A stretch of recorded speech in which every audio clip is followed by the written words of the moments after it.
hanyuma rero nicaye mu karere ka Rubavu mu murenge wa Rugerero mu kagari ka Rugerero aho naje gusura umukozi w'Imana Pastor Labani. Abenshi mumenyere ko iyo naje mu kano karere ka Rubavu tuba tukubita abazimu tukabazengereza bakagenda batareba inyuma no kubahasha tukabakura menyo.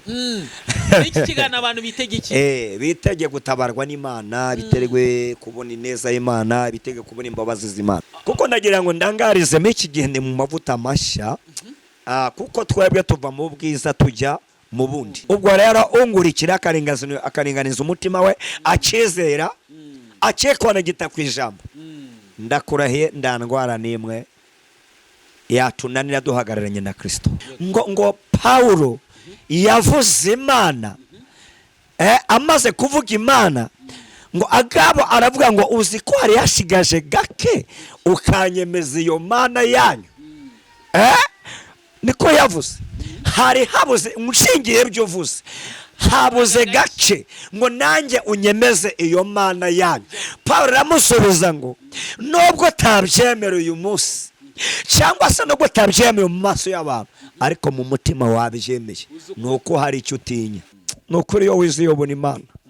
Hari umuntu wamamagaje bundi ari muri Amerika bati pasa tumaze imyaka 2 tudasinzira turara duhagaze tukemukiye twemukiye bikanga nabasengese iminota ingahe nuko menagura daimoni ngacaho ngahe minota ingahe iminota mike cyane ngiye 15 Dabiya no muryamo hereye no tuhereye none muryame mu sinzira ariko ndi musinzira ibitotsi bikangu.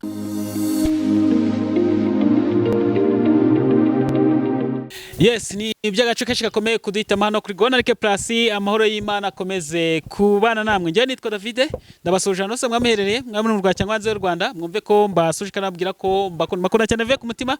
Bakunda cyane ve ku mutima sinafata kanya ngo nigarukiye mu karere ka Rubavu ho naje gusura umukozi w'Imana Pastor Labani. Ndavuze tereka nica aha ngaha manze mbaganize gato kuri Pastor Labani. Uyu mukozi w'Imana twaje gusana mu karere ka Rubavu. Cyane ko tuba twakoze urugendo rurerure. Aha ngaha mpagaze cyangwa se nicariye mu muhanda mu karere ka Rubavu mu murenge wa Rugerero mu kagari ka Rugerero niba mbyibuka neza naje gusura umukozi w'Imana Pastor Labani. Mwagiye mumukunda mu bihe bigiye bitandukanye hano kuri Gonarike Plus. Ni umuntu mwagiye mukunda cyane cyane amagambo yagiye avuga cyangwa se mu buryo Imana igenda imukoresha uwe yivugira neza ko akubita abazimu bakagenda batareba inyuma. Uyu munsi rero twaje gukubita abazimu bakagenda batareba inyuma. Niba ufite ikibazo, niba waremerewe, ufite ibibazo ubona ubuzima bwaranze, niba ufite uburwayi cyangwa se n'abazimu barakuzengeje mu buryo bwose bugiye butandukanye, nta rindi banga nukuza gukurikira kino kiganiro cyose mukagisoza. Uyu munsi niwe naje gusura, turaza gushyiraho n'akandi kanya kanyuma turibuze kumubaza nimero yiwe akayitanga ku bantu bifuza gusengana nawe. Yes, nkuko nabibabwiye nabateguje kanice mu muhanda navuga ati ngiye kuganira na Pastor Labani namugezeho turicaranye niwe muri kubona imbere kuri kamera za Gonarike Plus ndetse no kuri ndi umukristo TV kuko nayo turi kumwe. Amen. Muraza gukurikiraho rino vuga butumwa. Ni muri kuri Gonarike Plus turakora subscribe. Kuri ndi umukristo TV waracikanwe jya no kuri ndi umukristo TV ukore subscribe. Ni muri kuri ndi umukristo jya no kuri Gonarike Plus hose ni hamwe ni mu rugo. Pas umeze ute? Meze neza ndashima Imana. Akaba gatangiye kugufata. Oya kubera Imana amavuta arahari kandi amavuta aruzuye. Ya mavuta hari mbeho abandaje.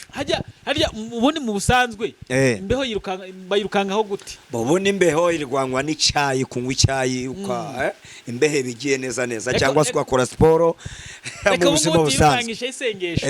Cyangwa se isengesho nabyo byose birashoboka. Reka twifashishe isengesho ngo n'umuntu dukurikiye ashobora kuba dukurikiye.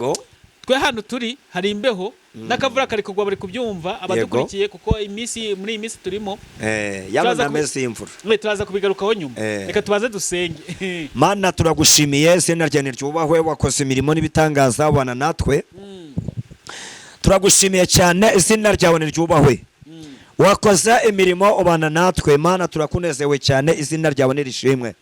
Reka tugushimire uyu mwanya kongera kugaruka kwizi TV nubane nacu bamudukunda bene data bashiki bacu badukurikiye ubagirira neza kandi ubahereza umugisha barunga umugisha uturuka ku Mana isumba byose kandi mwamudukunda dufashwe nabo ndetse umwuka wera aze hagati muri twe kugira ngo atuyobore kuko uri Imana y'urukundo nutubashe kandi uturengere ndabari twe mwamudukunda ineza n'imbabazi zawe bitindane natwe kugira ngo izina ryawe rishimwe.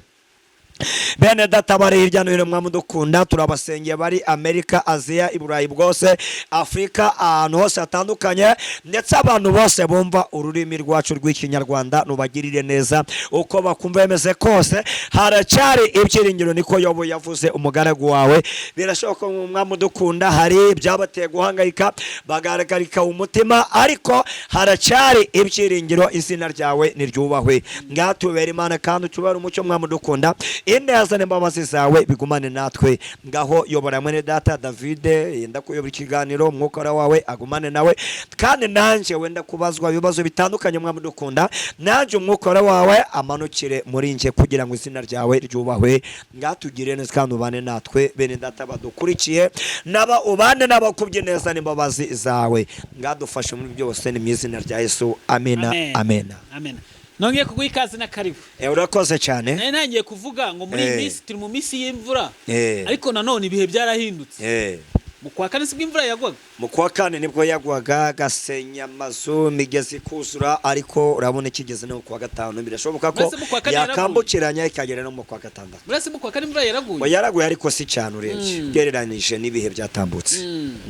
Hanyuma umeze ute rero? Reka tujye mu murimo w'Imana, ndashima Kristo. Reka tujye mu murimo w'Imana yadutumye. Kuko ikintu Imana ngiye yanumye hano nukuza nkivugira imbaraga z'Imana. Amen. Abafite ibibazo bagahamagara abakozi b'Imana imba natumiye bakabasengera.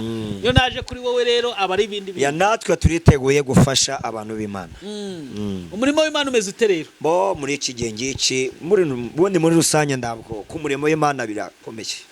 Birakomeye kuko ubu ngubu butayu burafunze, insengero nyinshi zirafunze, ariko abo Yesu yavuzeho turashanyaraje, turakomeye. Turacumva Yesu mu matwi yacu. Za mwahinduye system. Ubundi Bibiliya cyangwa se abanyarwanda bacu mwaravuga ngo iyo abarinzi bagiye inama n'inyoni zijya inama. Abarinzi bagiye inama uko bararinda ibigori cyangwa ko bararinda imyaka yabo, ariko inyoni nazo zikajya inama. Niko bimeze. Hari abantu bavuze ngo bahinduye system ku ma TikTok, ku ma YouTube, ma live, abandi ku ma Zoom. We ahantu ntabwo urahamenya? Anje mfite urubuga rwa Zoom, duhuriraho groupe yanjye twa kuko ndajambo Imana ivuga ngo rihere. Kuko na jambo Imana ivuga ngo rihere. Basenga ryari na ryari? Dusenga kuwa kabiri, kuwa kane no kuwa gatandatu yeresa 2 za nijoro. Saa 2 z'ijoro. Abantu baje basenga mu gitondo kugira ngo n'abantu bo hanze baze kubabona bisanzuye. Yego. Abiterwa yenda n'ibyifuzo bya bamwe mu bo dusengana kuri groupe. Hanyuma abantu benshi bagenda bagukurikira hano kuri Gonareke Plus, n'abantu bagiye bakumenya haba kuri ndi mu Kristo no kuri Gonareke Plus, bagiye bamenya umupasiteri kubita bazima bakagenda batareba no kubahasha tukabakura menyo. Iki kigana abantu bitege iki? Bitege gutabarwa n'Imana, biterwe kubona ineza y'Imana, bitege kubona imbabazi z'Imana. Kuko nagira ngo ndangarize iki gihe ni mu mavuta mashya, kuko twebwe tuva mu bwiza tujya mu bundi. Tuva mu bwiza tujya mu bundi. Ubwo rero ungurikira akaringaniza umutima we, akizera, akekwana gita ku ijambo. Ndakurahiye ndandwara nimwe yatunanira duhagararanye na Kristo. Ubushize ubwo twe twaganiriye uri mu gihe cy'amasengesho. Yego, y'imisi 3. Imisi 3. Byagusiza amahoro? Ukavuga ngo byanyongeye imbaraga. Byanyongeye imbaraga kuko iyo dusenga ubundi dukuramo ibintu bitatu bitwongera imbaraga, bikaduha ubusabane n'Imana, kandi biturinda burya n'indwara zataka umubiri, imivuduko, ngo bya diabete. Buriya nabyo ubwabyo biradufasha David, niba mutabizi. Cyane hari indwara bituvura Andregite. Apasi reka noneho tuhite twinjira mu kiganiro nyirizina turebe umusaruro. Nkawe ubona umusaruro uhagaze ute muri iyi minsi mu buryo bw'iyobokamana ku bantu baza bakugana se? Iyo naje kugusura ubona bimeze bite? Tubwire. Bongewe ku ruhande rwanjye kuri kote yanjye, iyo ndebye mu murimo w'Imana, n'ubwo insengero zifunze, n'ubwo ubutayo bufunze, ariko mbona bakizwa. Icyo ni icya mbere, mbona abantu bihana. Icyo ni icya kabiri, kandi icya gatatu, mbona Imana idukoresha imirimo n'ibitangaza. Mbona senga rwose ngabona byakunze, ngabona Imana yambaye ukuboko kwiza ko gukiza indwara. ko gusenga rwose akagira ibintu binyeganyega ibyari bibazo bikaranduka bikavaho Imana yacikihesha icyubahiro. Nje mu yane magambo ntabwo ndi mu gihombo, ntabwo ndi mu gihombo, ndi mu nyungu nyinshi. Niko bimeze rwose. Ubwo twirukanaga hari ikiganiro twigeze gukorana, yego nibuka ariko n'icyakari kuri Gonarike TV, hashize iminsi ikiganiro nawe urakizi, ubwo twe twavuze ku bantu baguhamagara bakugerageza. Ubu ngubu bihagaze biti?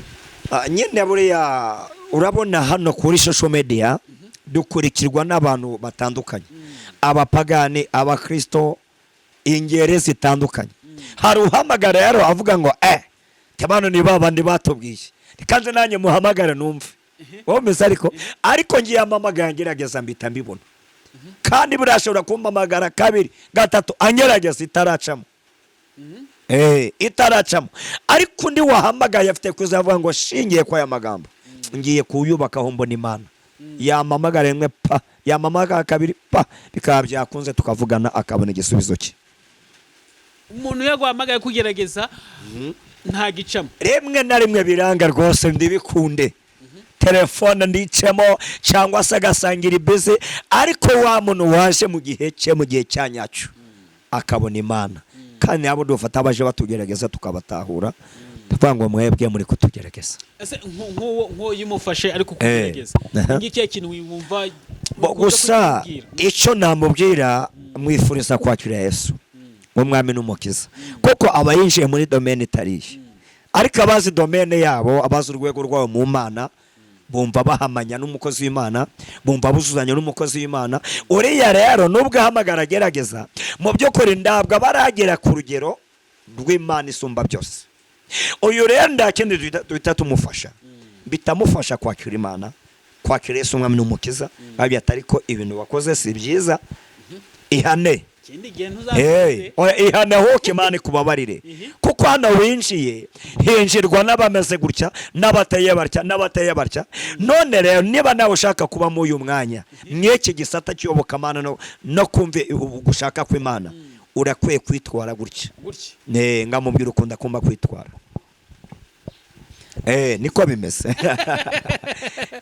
Kandi rero buriya David njya mbyungukiramo, kuko hari igihe azagerageza ariko bikarangira kunza Imana, bikarangira kunza Imana, kaza yikinira, ariko bikarangira yemeye imbaraga z'Imana isumba byose. Pasa nk'umuntu wakijijwe kera, yego umaze igihe kirekire mu ibintu bya mwene Mariya, reka mbivuge gutya, ni mwene Mariya rwose. Urabye muri ibintu bya mwene Mariya, ubusanga uburyo mwakoraga b'Imana mu minsi yashize ya kera n'iy'ubu ari ihe minsi igoranye. Gusa ndashingiye ku ijambo ry'Imana, Bibiliya iravuga ngo uko yari ari ejo n'uyu munsi niko ari. Imana yo ndabwo ihinduka. Akari minsi igorana. Reka se tugere ngo usubize. Uko yari ari ejo, ndavuga Imana n'uyu munsi niko ari. Imana yo ndabwo ihinduka. Uko twebwe abantu twe duhinduka, n'ibihe bikaduhindukana. Ubwo rero iyo ibihe byahindutse, twiga gukorana n'ibihe. Twiga gukorana n'ibihe, kuko niba uyu munsi ubutayu ari hatari, niba ubutayu ari danje, twiga ubundi buryo rero bwo gusenga, tugahura n'Imana, abantu bagahura n'Imana, Imana ikihesha icyubahiro. Kandi noneho niba uyu munsi yenda bitakigezweho ngo duhere mu gitondo saa moya tugeze saa 12, twecaye mu rusyo rwo gukorera Imana, abantu bagahura n'Imana, bagasabana n'Imana, Imana igahabwa icyubahiro. David twamaraga n'icyumuri tuzirikiye mu rusengero, twicayemo, ubuyobozi bwacu batubwira iby'Imana kuwa mbere, kuwa kabiri, rwose pe ugatara ukundi bimeze. Ariko muri iki gihe imibereho yabaye danje, buri kimwe cyose cyabaye hatari. Niyo mpamvu rero turapima tukareba, ese niba ari iminsi ibiri turayisenga duti? Umunsi wa mbere turirirwa mu rugo cyangwa se tujye mu tuzi dutandukanye, umunsi wa kabiri kwa rugusoza babano turabahuza, baze twirigwane nabo, twubahiriza ijambo ry'Imana, Imana igahabwa icyubahiro. Natwe rimwe mu mikorere twagiye duhindura, hari strategie twagiye duhindura, ariko mu maso y'Imana yero ukwiri yo ntirahinduka yero ukwiri ntabwo yigeze ihinduka iyo iracyari seriye. Oya wevuga ngo iterambere ni twebwe ni twebwe abantu, ariko Imana yo nta terambere. none se niba itararemwe uri kugendana, ariko bivuga ngo ibi byose tubona iriho byari biriho iriho byo byari biriho. Ntabwo rero Imana ngo itere imbere nibe byacu tubara ngo imyaka ngo tugeze ngo 2025 ni ibyacu muri Imana ibyo ibyo ni ibyacu. Niyo mpamvu ijambo ry'Imana rivuga ngo umunsi umwe mu bikari by'inzu yo witeka ungana n'iminsi 1000 ahandi kavuga ngo umunsi umwe ku Mana ngungana n'imyaka 1000 yashize cyangwa se imyaka 1000 ni umunsi umwe mu maso y'Imana. Niyo mpamvu rero rimwe twebwe ibyo tubara hari Imana abatari kuri kubara ngo uyu munsi nshobora kubara ko mfite imyaka 46, ariko mu bwami bw'Imana ngaba ndarabaho niyo mfite, ariko mu bwami bw'Imana Imana ikabara ko maze iminsi 3 ndiho. Bya bintu bavuga ngo umunsi umwe ku Mana umunsi umwe ku Mana ni imyaka 1000 yacu kuri twebwe ku Mana. Imana yo ubwayo ifite uburyo ibiparataja igenda iri kubibara. Ngobo umuntu ashobora kudukurikira hano muri minota 25 turi bumare cyangwa se 30 cyangwa 15 biraterwa kano kanya dukurikiye mweye minota Imana ikabona ngo umuntu wasenze iminsi 3 ikamubona ngo umuntu wasenze iminsi 3. Kuko uko Imana ireba siko twebwe tureba, uko Imana yumva ibintu siko twatubyumva. Niyo mpamvu twebwe abantu iteka ryose turastaragoringa cyane. Bonde tubaho ko by'imbabazi z'Imana, tubaho ko bwo gushaka kw'Imana, tubaho ko bwo buntu bw'Imana. Ariko iteka ryose umugambi w'Imana, Imana ishaka abantu bakura bakagera ku mitekerereze yayo, bakagera ku rwego rwayo. Bonde niwo mugambi wa Yesu, nuko dukura tukava ku rwego rw'abantu tukazamuka tukajya kuri karite yo gutekereza ng'Imana. Niyo mpamvu bari abagabo batubanjirije njya mbikonegitaho buriya ba Sadraka, Meshaki na Abedenego kugira ku rwego igihugu kibahagurukira. Urebye ngo byari byoroshye? Ntabwo byari byoroshye. Ntabwo byari byoroshye kugera ku rwego umwami abatomeza buriya mu murenge muri za komine n'ibindi biterwa aho biterwa nuko babyitaga. Buriya byari byarananiranye, bari barabiyamye, byari byaranze ibirego byabo biratumbagira bigera ku mwami. Umwami aravuga ngo muzanzanire abo bagabo ndebane nabo. Ubundi ikirego cyageze kwa perezida wa repubulika mu turere no mu ntara kiba cyarabiciye, kiba cyarananiranye, kiba cyaranze. aricyo cyageze kwa perezida wa repubulika. Iyo bitabaye bebe biba byiza. Ibintu ni bibiri, kuko hirya yaho iyo renganiye aho ndahandi uzajya kujurira. Niba ari etaje barayijyanye ndakundi, niba ari famu baritwaye ndakundi, biba birangiye. Bariya rero nabo byari kuba bibi cyangwa se byiza, ni rwo rwego byari bigeze, harakwara ugupfa no kubaho. Ariko basubiza umwami bati Imana dukorere ibasha kudukiza, ariko nubwo itadukiza hari icyo twumvise, hari icyo twamenye, ntabwo dupfukamira ibigirwamana byawe.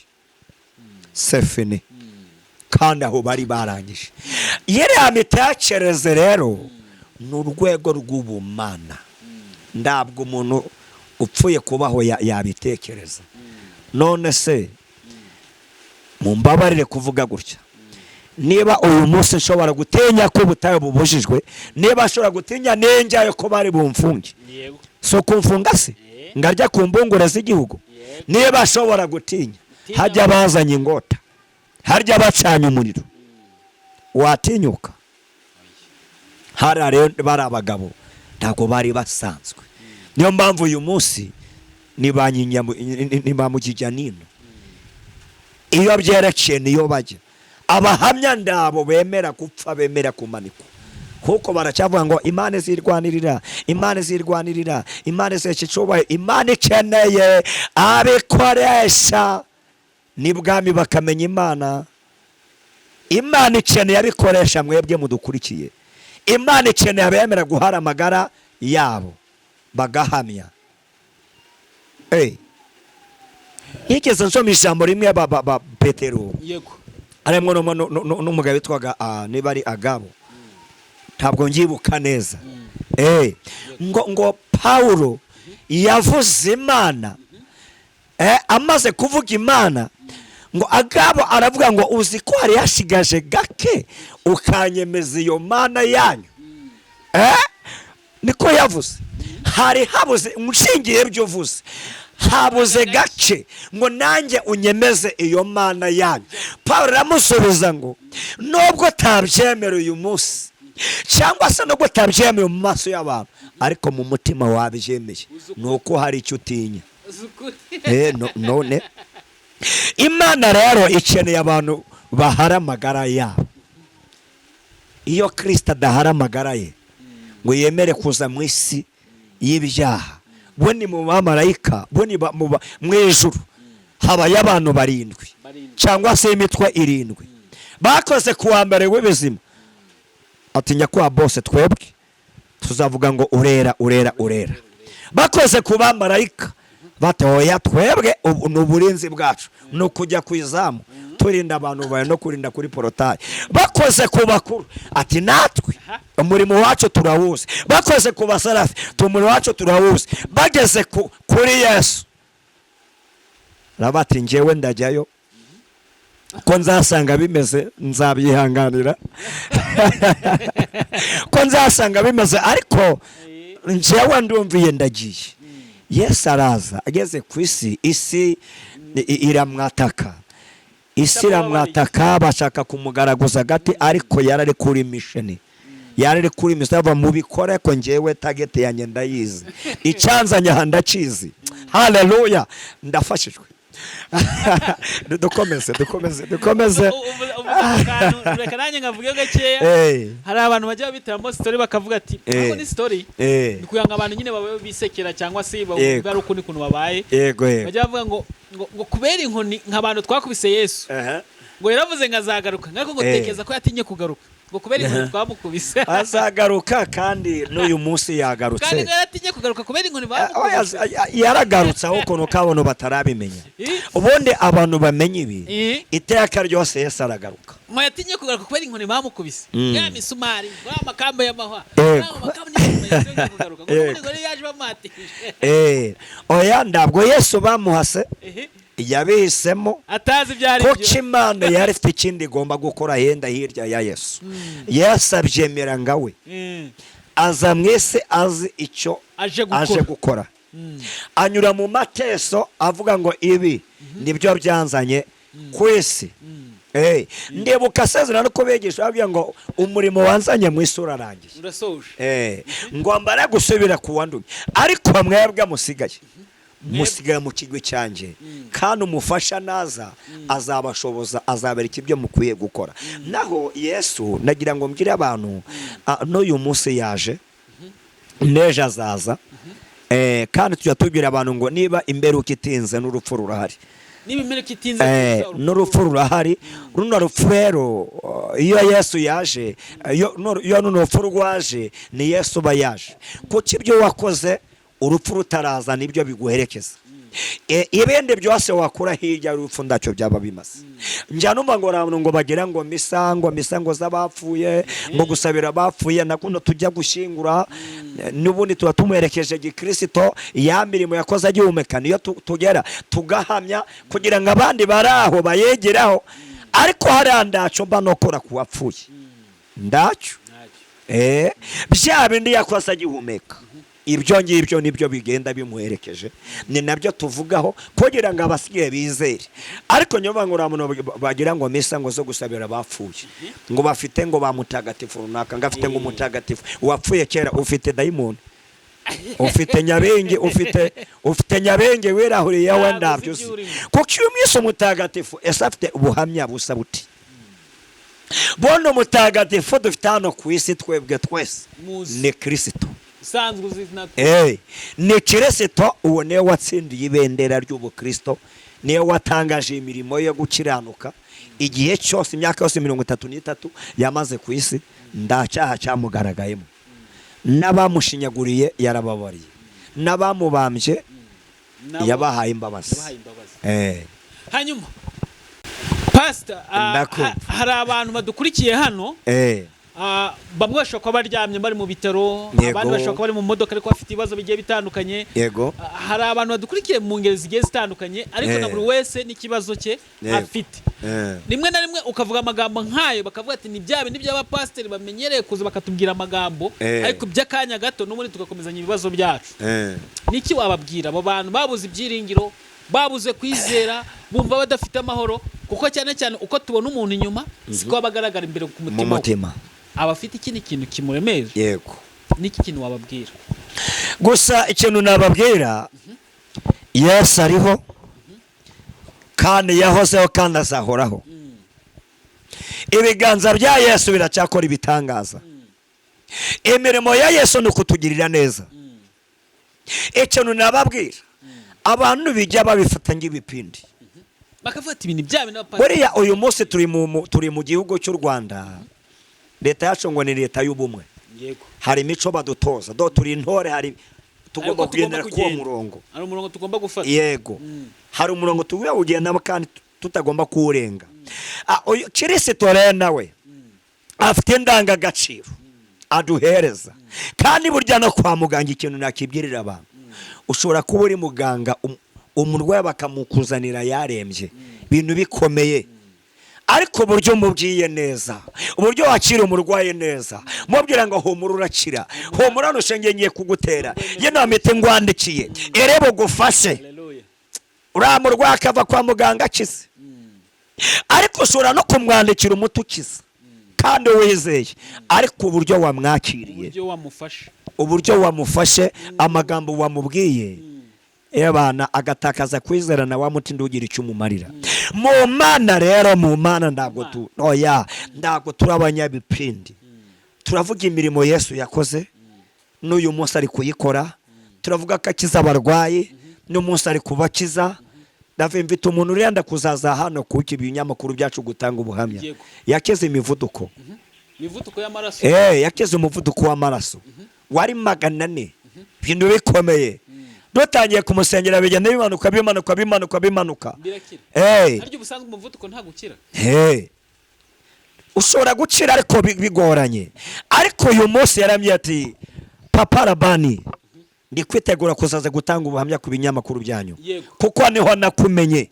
Maze kuhamenya ndaguhamagara, mbata telefone ndaguhamagara, ndakwakura. Maze kuguhamagara uranyitabumbira neza, uramfasha uransengera. Uyu munsi ndi muzima. Nasubiye kwa muganga, barambwira ngo wasubira ku isukari, barambwira ngo amavuta watangira kujuryaho ibintu bimeze neza, ari hafi kuzaza. N'ibindi byinshi twagiye dusenga. Yesu n'uyu munsi aracyahari, kuko wowe biterwa n'uko umwizera, uko umufata. Biterwa n'uko umufata. Uyu Yesu biterwa n'uko umufata. Yumufashe nk'umunyembaraga akora iby'imbaraga, yumufashe nk'umunyantege aza nk'umunyantege, yumufashe nk'udashoboza nk'ugoramye. Dongo bigendanye n'uko wizeye. Cyane bigendana n'uko wizeye, bigendana n'uko umubona, bigendana no kuba mwumvise. Kandi bene ibintu nababwira, ndabyo Imana izakorera mu mabuye, ndabyo Imana izakorera mu mbwa n'ihene. Imana izakoresha abantu yaremye. Bundi twebwe cyane nose ndiri kugukoresha ibintu byose umbaza bitari ku Mana wabikura hehe? Sebyo? Nanjye ndakaza. Wowe uri murakoreshwa n'Imana. Bana we, ahubwo ndacyasha uwo mwuka. Nduzongere kuvuga gutyo ngo ndagukoreshwa na Satani. Ntabwo ndigukoreshwa na Satani. Ukore ni Imana iri, ubundi ibintu ni bibiri. Iyo ndakoreshwa n'Imana ukoreshwa na Satani. Ko Yesu yarurema ni ibintu ni bibiri. Iyo utari gukoreshwa n'Imana ukoreshwa na Satani. Iyo udahagaze mu ruhande rw'Imana uhagarara mu ruhande rwa Satani. Aho habiri ntabwo wabura ahantu uhagarara. byo ngibyo ubimenye. hanyuma tugiye kujya none wowe wicaranye na pasiteri mukozi w'Imana wasizwe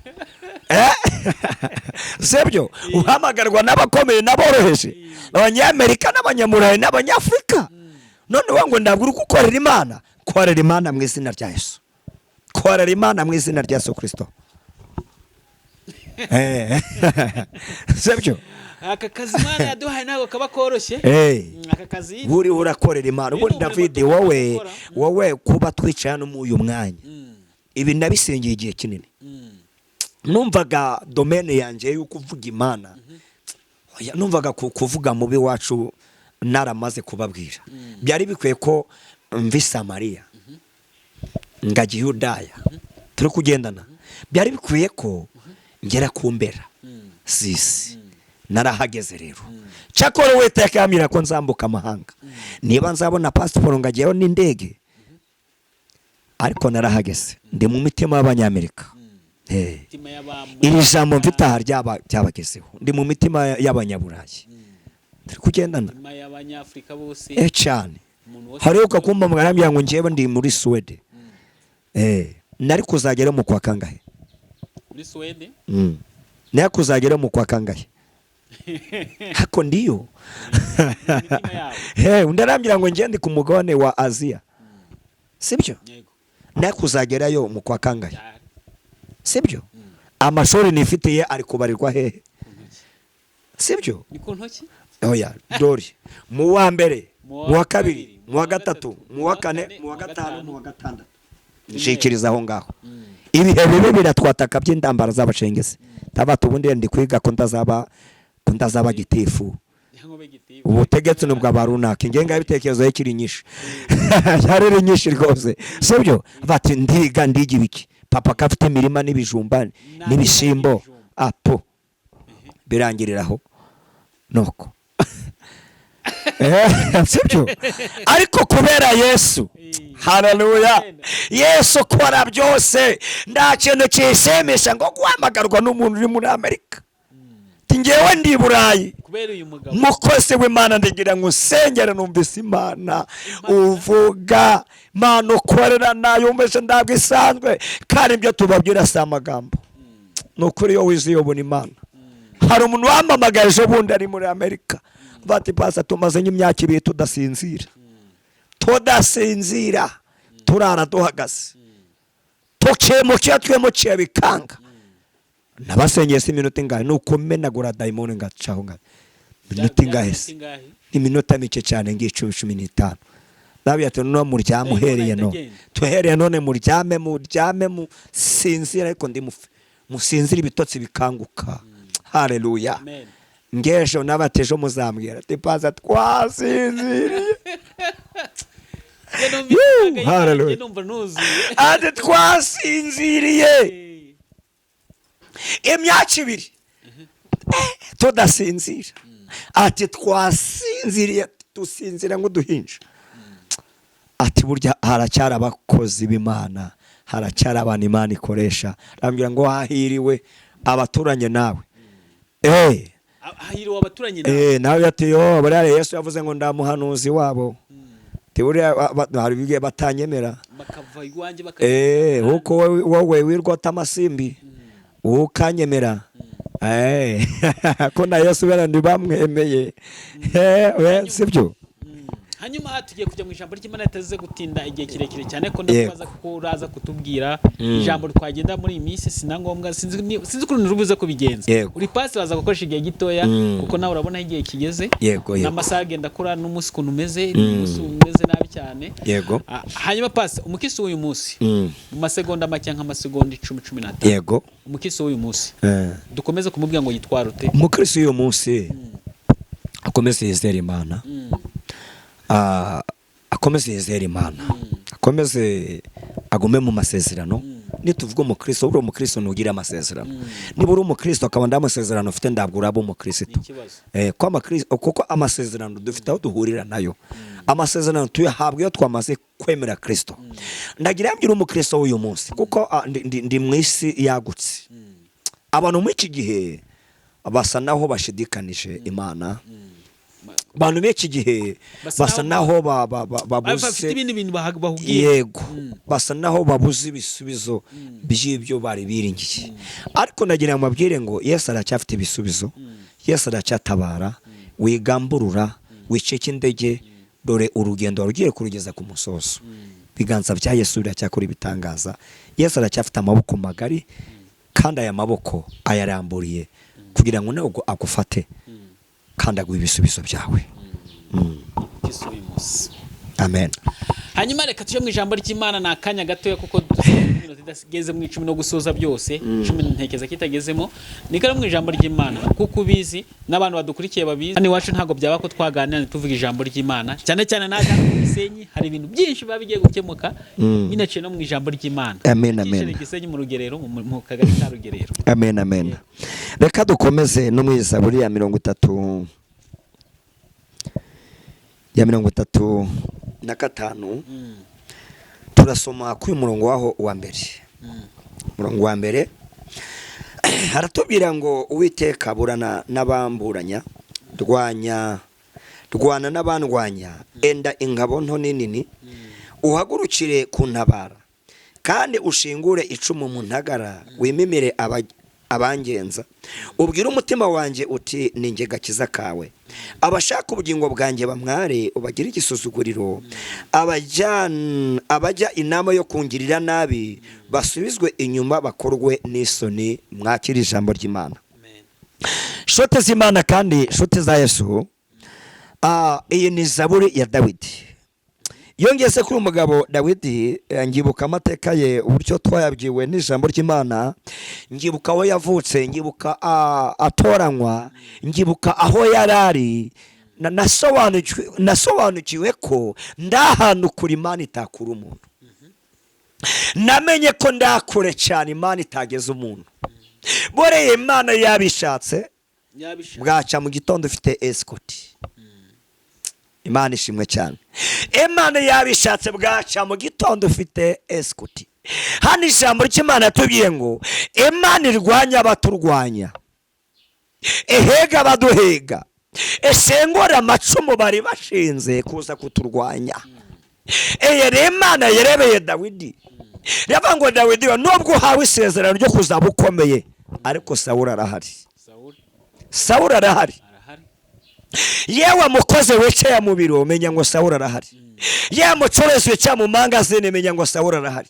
Yewe mushoferi wicaye mu modoka menya ngo Sawuli arahari. Yewe mucuruzi ukora business ku giti cyawe menya ngo Sawuli arahari. Menya ngo hari abashinja amacumu ngo bayashingure kuyagutera. Ariko Dawidi aravuga ngo ayo macumu oyashingure yave mu ntagara zanjye, yave mu birindiro by'abashaka kurwanya. Uwiteka yatekure mu izina rya Yesu. Imana itindana na mushiki wanje. Ya mushiki wanje nagira ngo nongere mubwire ngo nubwo ecemo urwo rugo, ariko Sawuli arahari.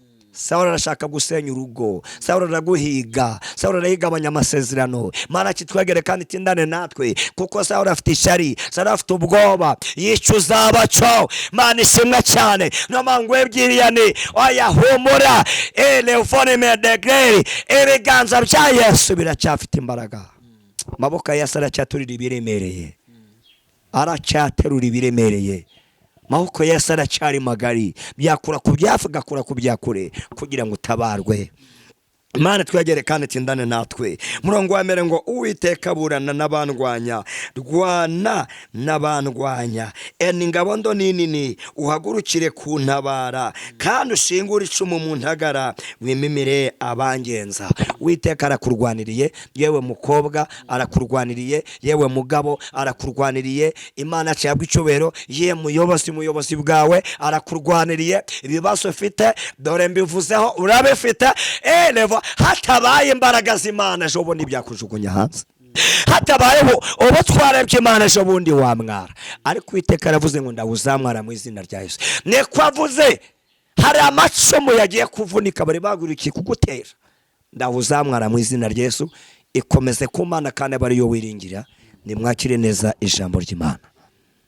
Hanyuma urakoze Pastor kubw'ijambo ry'Imana tugejejeho. Amen. Ijambo ry'Imana mba numva nguwe neza, umutima wanjye unezerewe ku buryo abantu batabyumva. Amen. Amen. Pastor niba abantu bankurikiye baze kunyandikira muri comment babimbwire ngewe sinjya nkora ikosa ryo kuba naganira n'umuntu ijambo ry'Imana rikabura wasanga ariyo n'impamvu Imana iduha umugisha ibi minota mike ariko ibiri ijambo ry'Imana nubwo no tuba twaganiye biba bijambo ry'Imana mu biganiro ariko byiza dusomye Bibiliya yego abantu nabo bagende babyumve neza nge ndibuka rimwe njya gutangira uyu murimo Imana ihumpa nubwo kandi navuze ati si Imana nanjye Imana yankoresha nanjye nzi ko Imana ari igihe nkoresha imirimo y'ubutwari yavuga ngo nzi ko hari igihe kukira gukoresha nanjye nkoresha imirimo y'ubutwari iragukoresha ikanjyana nk'ahantu nyibaza nkavuga ati se Imana koko kunzenye hano kubera iki mageze kandi nkabivuga nkezeyo naganira n'umuntu aho ngaho akavuga ati Mana menye impamvu nari nagiye hano hantu amen mubarege abantu n'abantu babona nizi Gisenyi mu byukuri nta ariyo nze nk'igisenyi ntafite nko gutekereza je nk'isanga Gisenyi ikisanga Gisenyi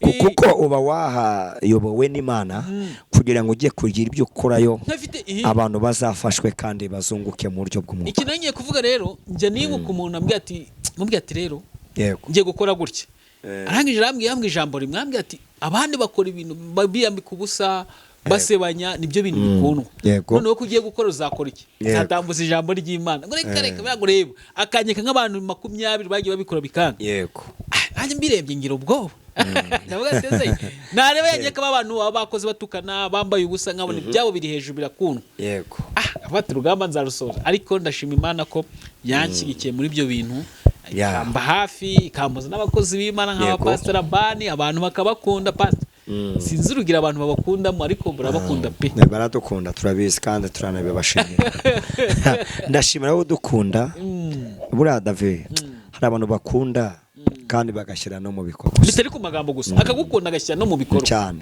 hanyuma rero wajya kubona ko nagutunguye atireka ngo ugurira amazi ukanywa amazi nawe kumva urishimye nk'umukozi cyane n'ukuri kwe Imana ikiba umugisha ndagusabiye Imana ikibagirira neza cyane kuko David nanjye narahiye kurya tukeya ngaryama hakiri kare nganyurwa ntabwo ndi bantu basaza ngo bacyatsi ngo banze ngo sevinga amadolari 500 ngo mane gusengera ukire nzagusengera Imana nibishaka uzakira nyuma yo gukira zavuga ngo Mana ndakwiye gushima.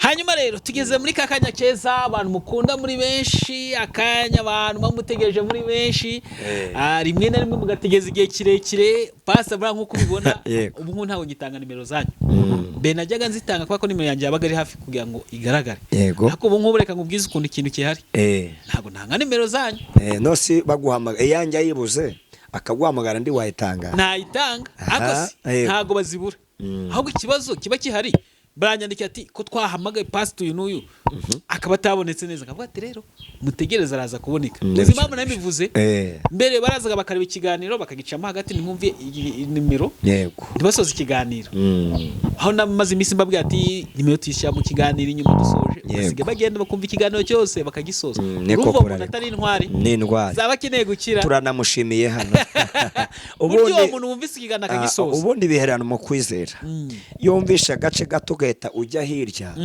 hari iby'ingenzi ubusimbutse nubwo rero wamamagara sinzi ndabwo ubuze ikiguteye kumbamagara ariko banze kurikire yego uwo muntu ahitaga mvuga ati burya rero ushobora kutakurikiye ikiganiro cyose wakurikiye akantu gatoya nabanje imbere ariko ntabwo wakurikiye ikiganiro cyose ibyo rwose niyo mpamvu rero uyu mwanya umuntu ugeraho yewana njye kintu navuga ni kimwe niba ugeze kuri uyu mwanya twaba tugiye kuguheza nimero yawe tangira uvuge ko ugiye gusubizwa kandi ubyizere uhamagare pastor Abani ubundi usubizwa amasezerano yawe ibibazo ufite bikemuka reka musabe aduhe nimero ye amen inimero ni 0788245453 826 iboneka no kuri WhatsApp. Imana ikibagirira neza cyane nimuduhamagara muri mu mwanya mwiza yiteguye kubatabara. Amen. Amen. Duseze n'isengesho. Mana turagushimiye izina rya niryubahwe wakoze imirimo ubana natwe izina ryawe nirishyirwe hejuru. Sengeye uyu mwene data, sengeye uyu mushiki wacu, sengeye uyu mukobwa, sengeye uyu musore. Mana abana nawe kandi umugirire neza. Situation arimo muri iki gihe ntabwo ari nziza ariko nyemerera ubane nawe. Arafite byinshi bimubagaritse umutima ariko nyemerera data mwamuhoraho urwandane nawe umubera Imana. Umubera umucyo, umubera igisubizo gituma akubwa neza azagaruka agashima. ngano bane natwe muri byose, umugire neza muri byose, kandi mwamudukunda uhereze umugisha uyu mushiki wacu mwene data wadukurikiye aho ari hose, umugire neza kugira ngo izina rye ryubahwe, murengere muri byose, umugire neza muri byose. Niko musengeye ku Mana, niko dusenze Imana mu izina rya Yesu. Amen, amen, amen, amen.